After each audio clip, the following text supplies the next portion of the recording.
the line. The Gulf Stream, I've been in Tampa Bay, around the horn, and home again, 'cause that is the sailor's way. Welcome back to the Old Colony Cast, a podcast about all things Plymouth and surrounding areas. And I am at the Craft Beer Cellar today on Main Street in Plymouth, of course in Plymouth, for all your craft beer and boutique wine and now charcuterie needs. And I am joined today by producer Fish. Hello. And co-host Hanna. Welcome to the show. Well, not welcome to the show, but like... Yeah, well, welcome back. Yeah, welcome Here back. I am. Yeah. Welcome to the pressing of recording. Yeah. So we've been taking a definitely history spin through some of our frequent topics. We did Plymouth Rock. Do we want to briefly touch on the vandalism? Oh, yeah, I forgot about that. It stirred me so when I heard about it. But mostly because I'd say more the art than the rock, because, I mean, it is just a rock. I get it. I get why the appreciation is not there. But the art, I was so bummed about that. It's like, time and effort goes into all the things that they So are you defaced. upset that they... Oh, are you upset that they defaced the shells? Yeah, shells and the statues and stuff. Yeah. Okay. Yeah. I thought you meant that just the tagging lacked artistic nature. I mean, I'm no one's judge. I didn't want to blame you directly, but you were the one who's like, you can just climb down there. Also, just want to say that episode was recorded Long before. Yes, it was. Yep. And I actually had people be like, oh, did you do this? I'm like, first of all... Listening to that, I would was still like, be down there, be like, no, guys, seriously, let me up. I was like, oh no, I literally was just joking about jumping down in the rock. Yeah. I think the podcast went up the day before they caught the person. Yep. Yeah, it was very timely. Just one of those weird... Cool. Yeah. Yeah, a friend of mine mentioned that she was like, oh no, and that just happened. I was like, I know. Really? Well, that kind of happens to me sort of on the regular. Like, when they did the lobster crawl, a bunch of us went out and did, like, a bar crawl, lobster crawl, and so there was, like, 20 of us. We were hammered. We were all downtown, like, going from lobster to lobster, taking pictures, putting it up all over, Facebook and Instagram, and that was the night that the 3 got stolen, and like one got stolen, 2 got damaged. Yeah. I'm like, Sirloin. we're super suspects. We are definitely on someone's radar. Yeah, Sirloin. Yeah, he was yeah, the one yeah. like down right by Coles Hill, Yep. and that one was a hot ticket. I gotta say, it's sold for I think almost $7,000. Yeah. I know someone who dressed up as Sirloin for Halloween. Get out, really? And she nailed it. That's yeah, pretty awesome. Yeah, it was really cool. Diana Naples is the artist. She was a sweetheart. Good job, Diana. So we want to talk other history stuff. So what are we talking about today, Hannah? We're going to talk about Burial Hill. For the non-Plymouth initiates, what is Burial Hill other than a hill you bury people on? Yeah, it's pretty. It's in the title, kinda right there, yeah. Yeah, it's the oldest cemetery in Plymouth. So does that make it the oldest cemetery in the country? I mean, Probably. We can assume. I mean, oldest white cemetery. Yeah, and I think we don't want to forget about the people who were here yes, before. I think there's even in the colonizing or adventuring of the Americas in the U.S.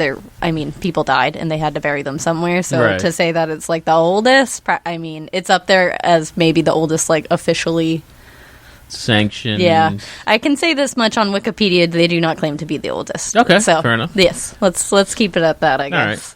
Which I mean, that would be a seller. Oldest cemetery. It's pretty old. It's though. still pretty It's old. Really, yeah. Yeah. Before it was a cemetery, it pretty much almost was just an area to bury people. Mm-hmm. However, it was the first point where they made their first fort of Plymouth because it was just a really high view of everything in the surrounding area. Yeah, it's probably the highest point. Yeah, and for anyone who hasn't been up there, it's just a pretty area. Yeah. Like right kind of hidden behind the cityscape. You get a really good view of the sea, the harbor, awesome sunsets from up there. It's got like 50 plus beech trees that are over 150 years old, just like And it is all through a it. place where a lot of people go to walk. Yes, and it's really not that big either. Yeah. It's a small area. It's just over 5 acres, and it's just got like looping paths. It's not quite a labyrinth, but there's got fun little trails and things, and they're not up to code at all. They're quite narrow in some areas and steep, funny staircases.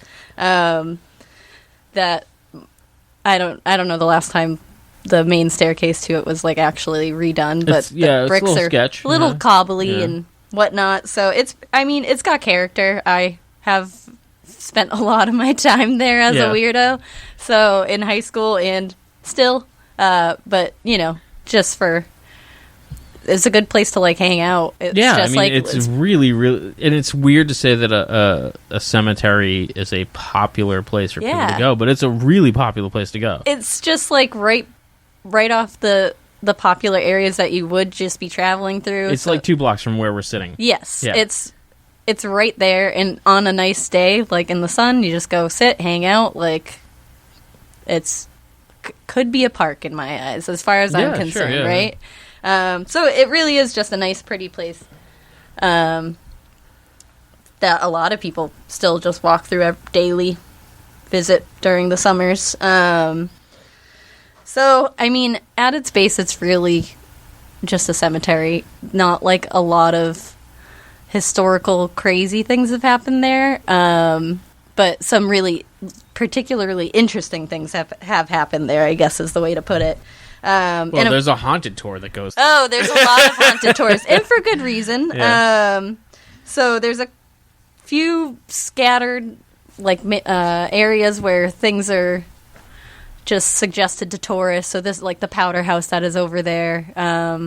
As in a place to store black powder? No, like it's like a recreation of the powder house that was there before. But yeah, it was for keeping like Yeah. ammo and gunpowder.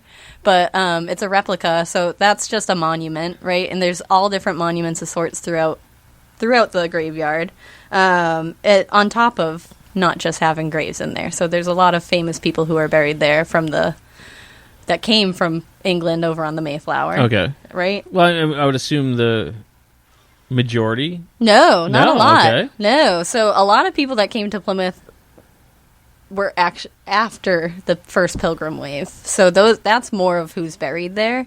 Okay. A lot of people for the ships that followed in the first like 5 years. Really only like 9 pilgrims. Oh, no kidding. Yeah. See, I would have figured a lot of them. But there's over 2,000 graves there, Wow. and Okay. probably closer to like 2,500, including unmarked graves. So there's people buried there that I'm sure just aren't marked. Okay. Why would they not mark a grave? Time, and there's other reasons, like specifically. Just I feel didn't like him that much? Yeah, so I think there were like kind of quicker burials done in the day Yeah. before it was an actual graveyard. Because, like I said, it was a So place. sometimes it was just a matter of it wasn't technically a graveyard yet. It was just where you put the bodies. Yeah, And you're so- like, oh, gross body. Let's just get it underground. Yeah. Yeah. Exactly. So, like I said, it was the place where they had their first fort. That fort Yeah. turned into like a church of a sorts for the pilgrims, and then before it moved to the location where it is now, the Old Stone Church and the meeting house. That's where they had everything going on. So it's not like they were burying people at the Many when they first got here on that hill. Yeah. But a couple people were buried there. So some of the better known pilgrims: Mary Allerton, William Bradford, William Brewster, Edward Doty, John Howland, Francis Cook, Richard Warren. And then a couple other people are buried there that aren't from the Mayflower that are notable to history. Thomas Faunce, our favorite proclaimer of rocks, is Oh, buried right. there. Okay, sure. Yeah. We Yeah. talked about him last time. Exactly. Caleb Cook is buried there. And he's famous for inventing cooking. Exactly. You got it. No. I like how you, like, for half a second, I'm like, wait, no, yeah, that's not true. he invented cooking. No. He was a person who is written in history books for killing King Philip in King Philip's War. Okay. Interesting little tidbit to that. So King Philip took that name on after encountering English people. Wasn't it kind of like imposed on him? Yeah, like pretty much. So his name was Metacomet, and he was the chief of the Wampanoag tribe at the time. And obviously there was like a war between the colonies and the Native Americans going on. And by the end of it, it really was ended with his death. And apparently Caleb Cook was the person who fired the shot. Supposedly, the family of the Cooks still have the pistol that did it.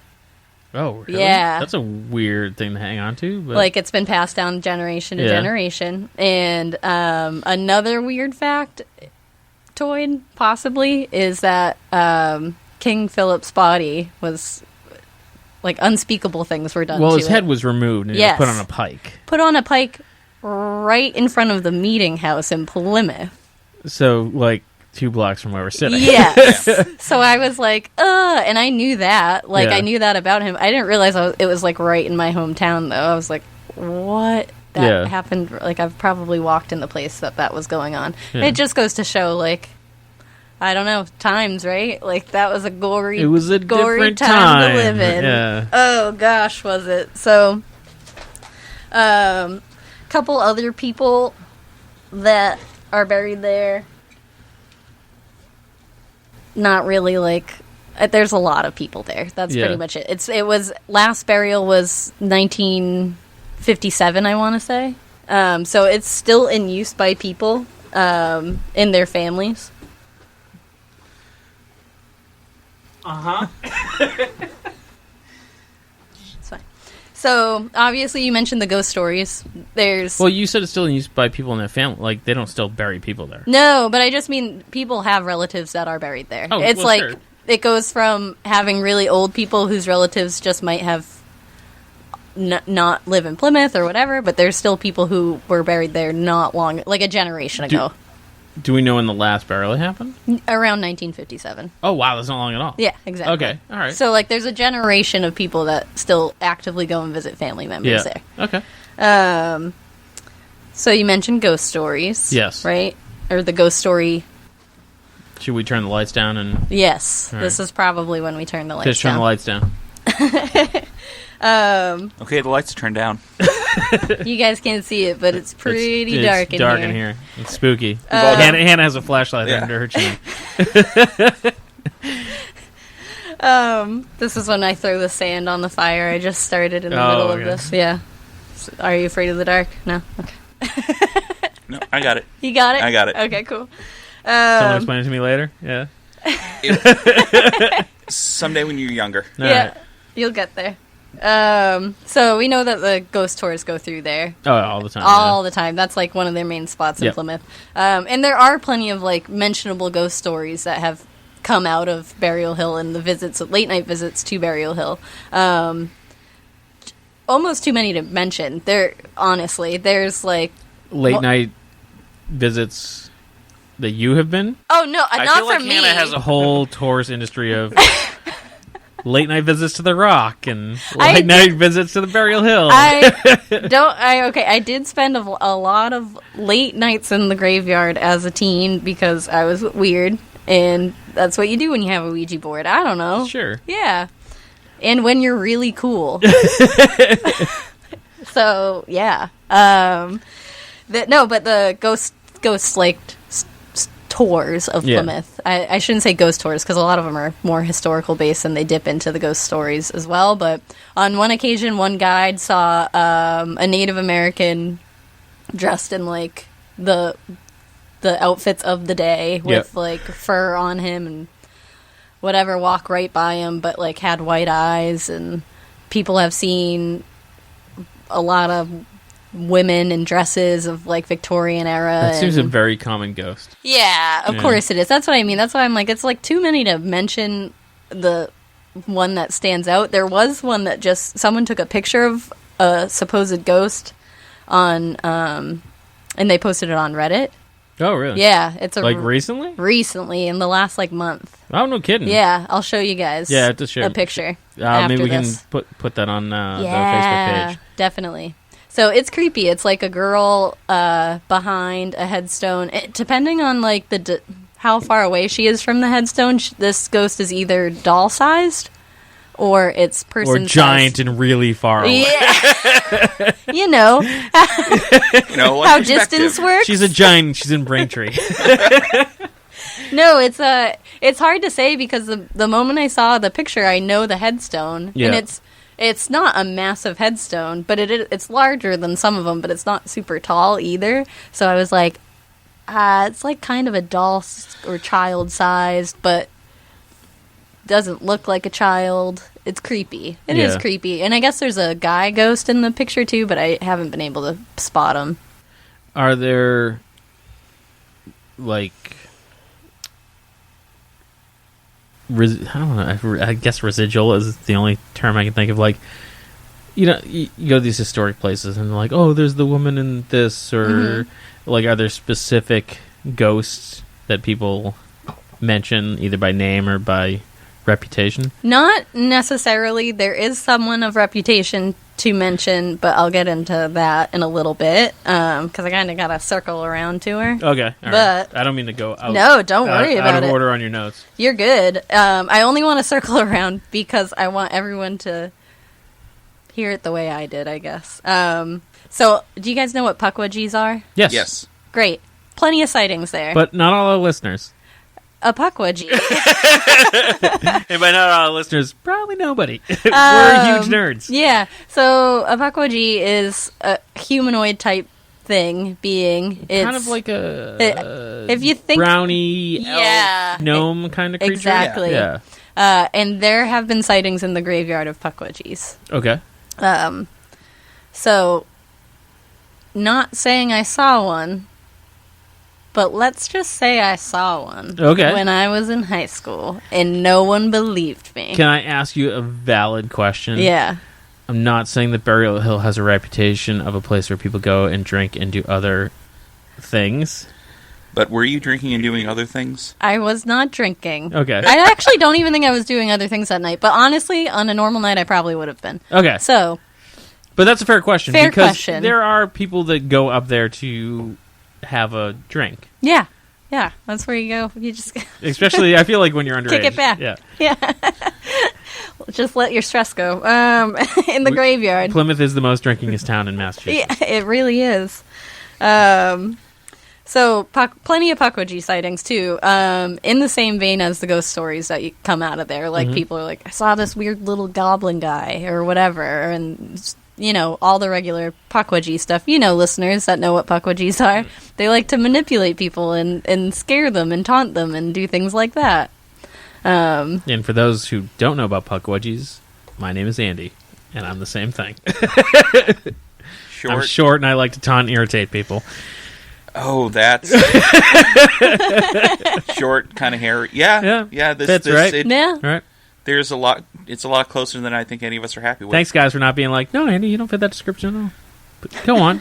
With your story. Fine, you're average height and annoying. I mean, All right. that's all I got. I mean, to each his own. So, those are just, I mean, you could really go online and look up those stories all day long. So, nothing super specific or anything that is. So there's not one legend, it's just Yeah. like lots and lots of ghosts. Yeah, exactly. So, aside from the ghost stories of Burial Hill, there's like one big piece of it that really has stuck with me, and it's the mass grave that's in there. Oh, okay. And its whereabouts are kind of unknown to us. Who was in the mass grave? Sailors, unknown sailors from the General Arnold, which was a ship that tried to sail through at least, past our harbor, and got wrecked in a nor'easter. Okay. This was a while back. For our listeners not in New England, a nor'easter is a wicked big storm. Wicked big And for storm, those of you who are not specifically from New during England, winter. wicked big means very large. So it's a winter storm Right. specifically. So during those months, so the mass grave was made for the soldiers, or not the soldiers, I think. Sailors. Sailors, Yeah. thank you. That were unidentified after the incident. So I obviously had to look into this. Yeah. And it was like a horrific scene. So in 1778 or 9, because I think So like 150-ish years after the Pilgrims. yes, and Yeah. just after like Revolution-y time. So we're still going after, and by we I mean America. You know, so still going after British ships and all things England. They just really trying to disadvantage who had disadvantaged them. Yeah. So a ship was hired as a privateering ship, and if you don't know what privateering is, Paid pirate. basically. exactly. Yeah. Yep. Just don't hurt us. Yes. Yeah. So a privateering ship to go down to the West Indies and get British merchant ships, British actually like armored ships, whatever they can do to disadvantage them and take goods and take a little bit for themselves and give a little bit back, kind of thing. So they sailed out of Boston in late December. It was a little before Christmas, and pretty much as soon as they hit the water, they got hit by a nor'easter. So they only made it down to, do you know where Gurnet is? The Yeah. Gurnet Saquesh area, Yep. which is, for those who don't know, off of Duxbury. Which is in Massachusetts. Google it. Just a little north of us. But a lot of, also, sidebar, a lot of people don't know Saquesh is part of Plymouth. Yeah. It's like part of the land of Plymouth, just really? because of the way Just the the territory way fell. they Yeah. made it. Oh, okay. Yeah. Little tidbit, but they took shelter around the Gurnet, that like just trying to anchor themselves and ride out the storm, which didn't work. Yeah. The ocean pushed the boat while it was anchored and just kept pushing it towards Plymouth. So that's a really big haul for them to make just from being pushed while anchored. Right, yeah. I don't know the dimensions of the harbor to harbor scenario, but Again, I'm not a, geographer, but I feel like it's wicked far. pretty much as long as it's wicked, it's like the right amount. So they got pushed to what I could compare to Brown's Bank. They called it White Flats from the stuff I read about it. Yeah. Which could be a different sandbar, but essentially they got pushed into a sandbar. Brown's Bank, in my head, feels like the right They're probably the right scenario. spot, yeah. And I mean, it's like White Flats, Brown's Bank. You know how names get switched around, Of course, and yeah, completely yeah. different Yeah. words. But no, it kind of like has that ring to it. Yeah. For sure. So I was like, that probably is it. Let's pretend. So We're not historians. no. Yeah. Hey, I'm just an enthusiast.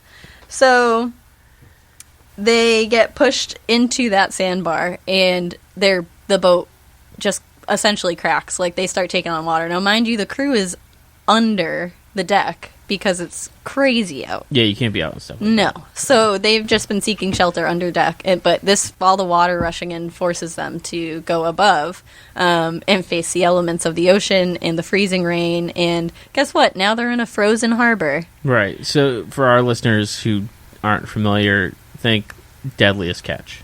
Yeah, Yeah. pretty much, Yeah. with no crabs. They're not even. I mean, they're sailors. They might have had some. They're not trying to at this point, though. So they're sheltering at this point under the canvas sails they'd taken down and like scrapped together, and trying to just stay warm and dry, and it's really unsuccessful.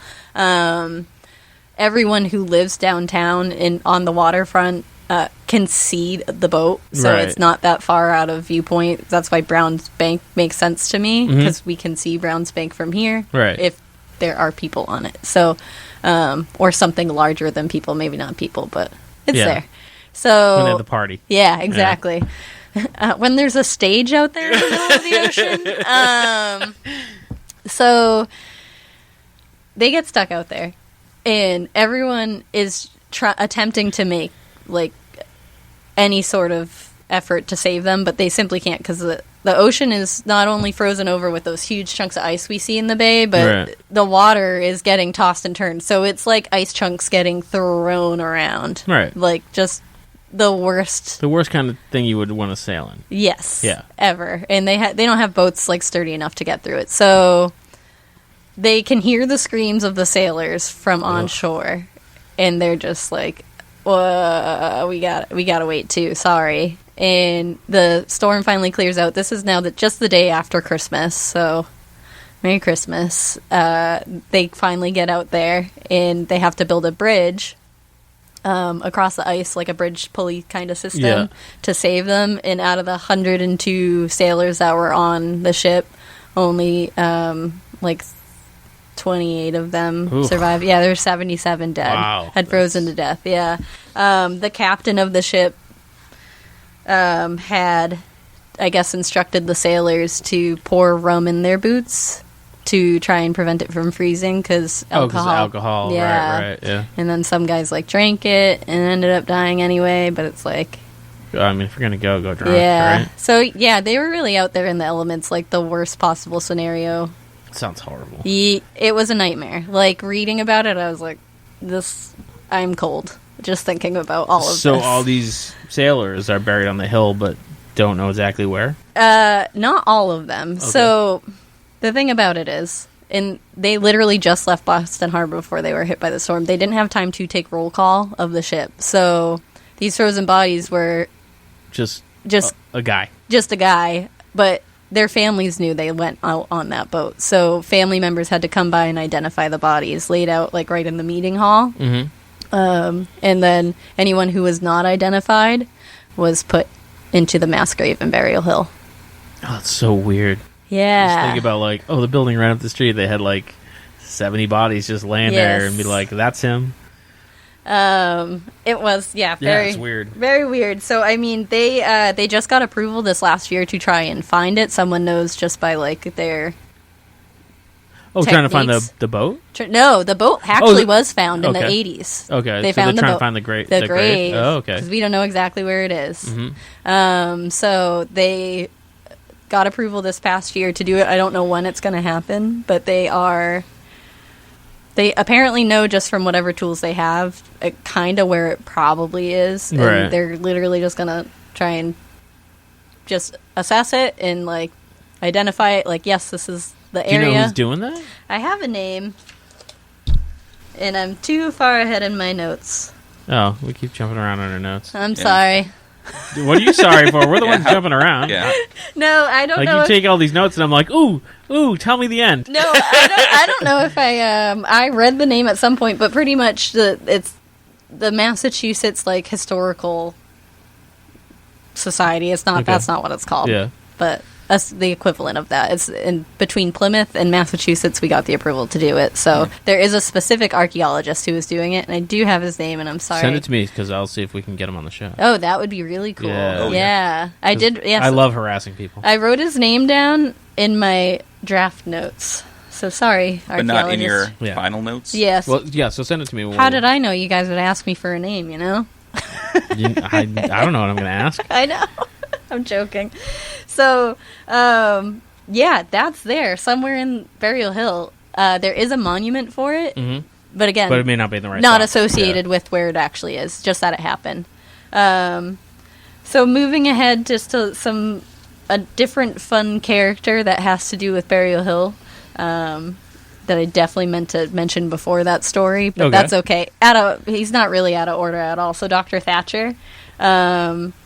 who owned the properties lining the graveyard at one point, bought them specifically to do medical research. They think he was taking cadavers. Is he a resurrection man? From, who knows what he was doing? No, he was a doctor. I think he was actually doing research on cadavers. But that was very common in that time, where you couldn't do. You can't. No, it was illegal. Autopsies were not cool. No, but doctors still wanted to do medical research. So it was this weird don't do it.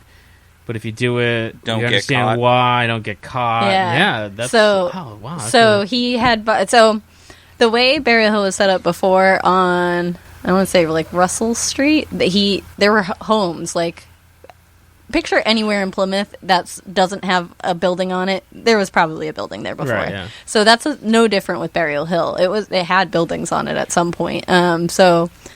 And across the street, we know that the town hall's there now, right? Yeah. But he pretty much bought up as much property as he could to have easier access to Oh, sure. the 'cause then you graveyard. Just, like, Just pop over there. pop over there and dig Do- someone up. Mm-hmm. So that's Huh. what we believe to be true with And is him. he buried there now? No, I don't Oh, think okay. so. That would be cool. Full circle, you know? Yeah. But he actually was one of the people who helped build the bridge out to the General Arnold after it had crashed. Oh. So, Do we think he was prospecting for, like... just him. Are you sure that's him? I was looking in your I saw, like, the look in your eye, and it, like, it dawned on me. I was like, oh, man, maybe he was just taking advantage of the situation. It's like, ooh, freebies. Wait, there's bodies out there? Maybe we'll never find the mass grave. Yeah. Who was in charge of it? Yeah. Oh, ooh. Yeah. Twists and turns, Yeah. you know? Yeah. Yeah, because and it's horrible to say, but without those people that stole bodies, medical science would not be where it is today. Yes. So, thank you, Mr. Thatcher. Excuse me. Dr. Reluct- Thatcher. Sorry. Yes. A reluctant thank you to Dr. Thatcher, you body thief, you. So I should correct, 72 men froze to death, not 77. You know, 2s and 7s look alike. Yeah. And those other 5 people are in Thatcher's freezer. Yeah, still. To this day. Yes. So yeah, like I said, he falls into the story a little bit, so Yeah. interesting, Oh, that's super interesting. Yeah, because I've been interesting little- listening to a lot of stuff about that sort of thing lately. So. right? So the next person I have to tell you about is where more of the mysticism of, like, Plymouth and things come along. So Okay. I will put on my mysticism, not skeptical hat. yeah, there All you right. go. Just watched him. Looks great. So, this is Like a turban with like a little gem and a feather on the front. yeah. I've never wanted fan art so much in my life. So, A puckwudgie with a turban on. this is about the Witch of Plymouth, Mother Crew. Oh, okay. Don't know anything about this. No, so the reason why she ties into Burial Hill is she is just gone out in history, so to speak, of having been the cause of several people's burial in Burial Hill, so cause of death. Okay. But not just that, there's a couple people that she's like, you're going to go there, and then they end up there, right? So All right. I'm going to start with, let's just call it her last victim first. Okay. Yes. And this one I do have to do some direct reading, so sorry if you hear my pages. So, Mother Crew, I so endearingly have decided to call her Ma Crew, Makru. Okay, I like it. but Yeah. it has a better ring to it, I think. So Ma Crew was known around town to kill plants with just a touch, bring bad weather, like darken the skies around her. I've dated women like that. So, and then, like, the reason for ships, like, getting dragged ashore and things like that. So everyone was pretty terrified of this woman. Mm-hmm. She's a real witchy lady. So, in her later years, she moved to Plymouth, because she was a more, like, Plymouth County local, Yeah. and then in her later years came to Plymouth. So, she occupied a cabin off Carver Road, which is closer to West Plymouth, not that far from here, and it was not her land. It was just somewhere she was, like, pretty much trying to squat in. Okay. So the guy who owned that land was Southland Howland. As in Howland Street? You could guess. Okay, that'd be my Yeah. guess. All right. A lot of themes with names and Yeah. streets, so why not, right? So he was not happy about it. He was pissed. He was Yeah. like, this lady is living on my land, and she didn't ask, she didn't pay, she didn't do anything to live there, so I'm going to go have a word with her. So he goes, they get into a disagreement, obviously, but she's like, yeah, I'm not leaving. And he's like, cool, I'm coming back on Friday, and if you're still in the house, like, so be it. I'm going to, like, just tear this house down. It gets real heated quick. It went from, like, 6 to midnight This with is them. amazing. I I think. had no idea. Yeah. And then, so on this, she starts, like, laying down her witch words on him. And she goes, on Friday, They'll dig your grave on Burying Hill. I see the shadow closing around you. You draw it in with every breath. Quick, home, and make your peace. And he was like, you're crazy. I'm definitely coming back, and I don't even care what happens to you. I'm just going to, or the cabin, I'm just going to demolish it. Yeah. And after that, she had a black cat, obviously. The cat, yeah, she's Steer a witch. into the stereotype, will you? Her cat jumped up on her shoulder and hissed at him, and she said, your day is near, repent. And he said, on Friday, I'll bury you in the rubble. And she said, enough, my curse is on you here and hereafter. Die, then go down to hell. And that's when he goes to get on his horse, and her cat attacks him and the horse. Okay. Because that's what cats do. Because cats are awful. They've just been like that since the They're dawn horrible. of time. I love cats, but they do what they gotta do. And he has a long-standing... I'm not a cat person. No. Oh, really? Ugh. I love cats. They attack people on horses. Why would I like them? I mean, At this point, he's They're brave forced and to bold. be performatively not a cat person, so he's kind of stuck. oh yeah, you gotta be. Yeah. I'm neither here nor there. I love cats and dogs. Dogs. All of them. Love dogs. Yeah, well, I love them both. Anyway, Ma Crew loved her cat. Obviously, that thing was very loyal. So he rides away, just cat scratches really, and a fog fell over the town. So quickly, you couldn't see 2 feet in front of you. And when it cleared, Southland Howland was laying on the ground. A horse was gone, and he was dead in the street. And they buried Such him. a great story. They That's buried awesome. him on Friday in Oh, wow. Burial On Hill. Burial Hill. Yeah. Oh, that's awesome. So now let's go back to her, let's say, first victims-ish. Yeah, all right. So, before she moved to Plymouth, she lived in Plimpton with her daughter. Bathsheba was her daughter's name, her beloved Bathsheba. So they were really close. It was just the two of them, and this is, I think, before she went Full witch. full witch. Yes. So her daughter fell ill. She was older though. She wasn't like a little kid. She had a boyfriend that she had for a while, or someone she was courting with. His name was Ansel Ring, and he was a sailor by trade. So she fell ill, and Ansel stayed by her side, and obviously Ma Crew did too. But they had to call for a doctor at some point. So they called Dr. Lazarus LeBaron, who was apparently busy at the time, so he sent his daughter, Molly, to go tend to her. And so Molly was there for a little bit and helped, just take care of her. I think she had, tuberculosis or something, so it was not in her favor to survive either way. It was kind of common at the time, but you're not going to make it? Yes, Yeah. exactly. So For our listeners, the coronavirus of the day. yeah.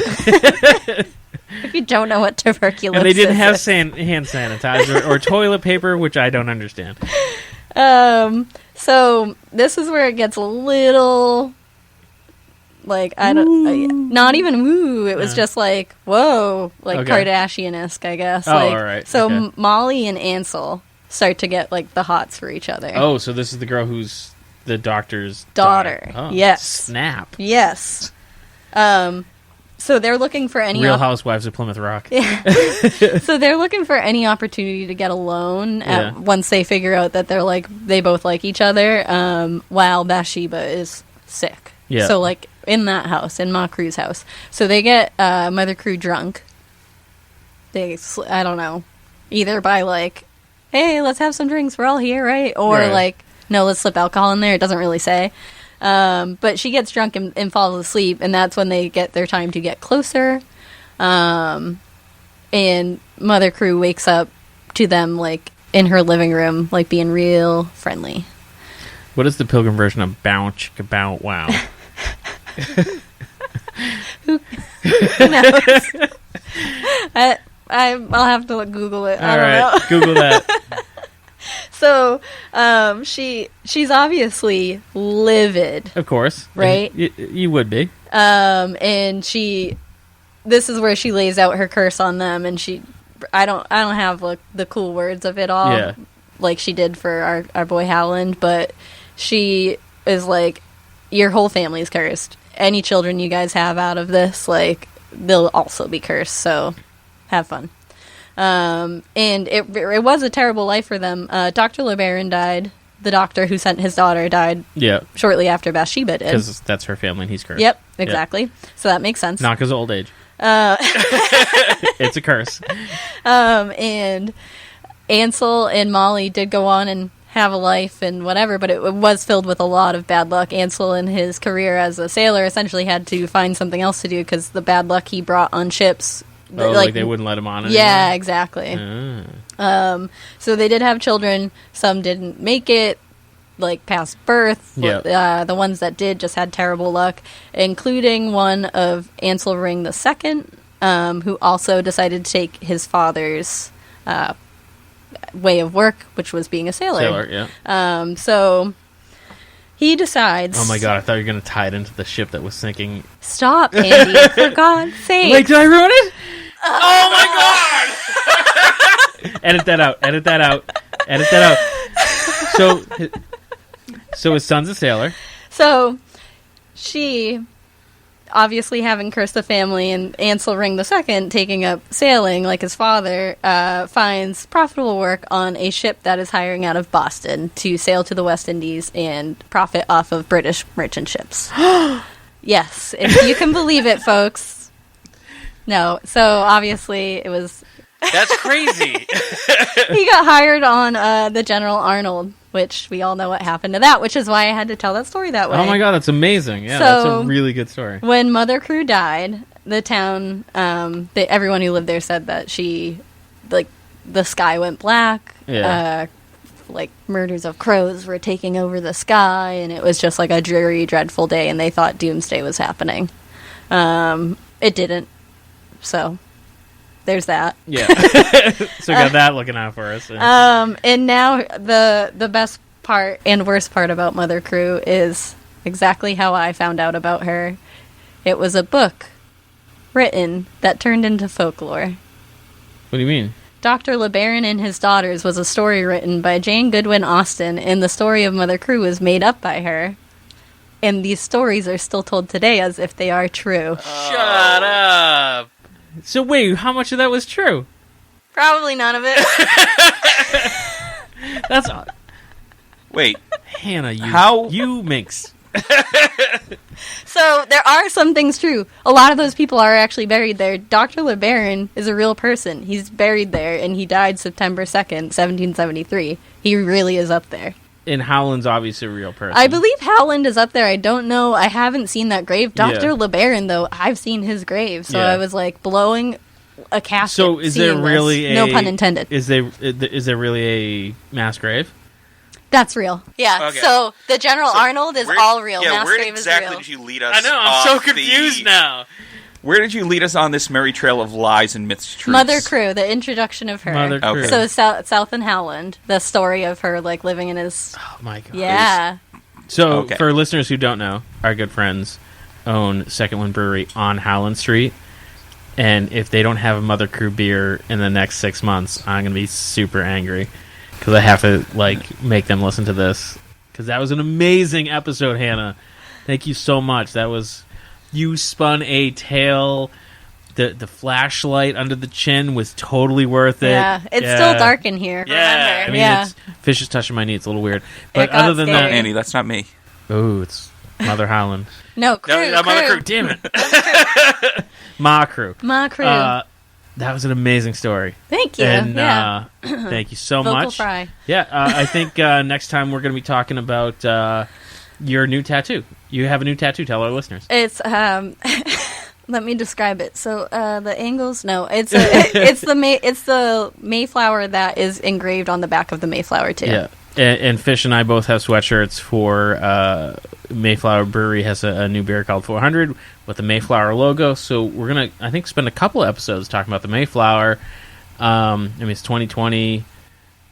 I mean, you're home under quarantine. What else have you got to do other than listen to this podcast? We're going to talk about the Mayflower. We're going to talk about why the Mayflower, how the Mayflower. It's a lot of pilgrims it's and a lot of Mayflower. Buckle up. It's going to be stuff Buckle you your boots. know, stuff you think And you your knew, hats. lies that Hannah's going to tell us, and we're going to hook, line, and sinker, be like, oh my God! She's going to be like, no, I'm lying. But no, that was an amazing tale you wove. I can't wait for this episode to go out so I can listen back to be like, okay, that part's lie. That part's lie. I was fully disappointed in myself finding out So about did these you things. read that whole thing and then find out? Yes. Oh, so you were right there with us? Yes. Oh, that's amazing. No, like not Oh, right okay. now, but when I found out. Yeah, I mean, not right now. You Imagine. wrote the notes. I assume you read them. But yeah, I found yeah. out the same way you guys just Oh, that's did. amazing. So I needed to tell that the way I that was heard it. perfect.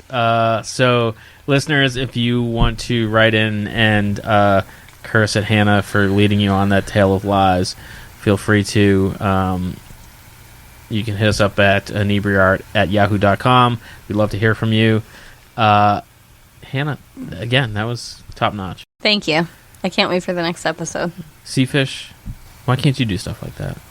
You mean tell stories? That's why. All right, so thanks again, listeners, and we will see you on the next episode. Thanks for listening to the podcast. You can find us on all social medias at Inebri-art, except for Instagram, we're at Inebri-art6. You can email us with your questions, complaints, and whatnot at Inebri-art@yahoo.com. And if you're looking for more podcasts, you can check out the other podcasts on our network, Retro Redoctopus, America's Hometown Horror, and, of course, Bar Talk, Old Colony, and Inebri-art Podcast, the original. So check those out and subscribe and comment so we can reach more people, and thanks for listening.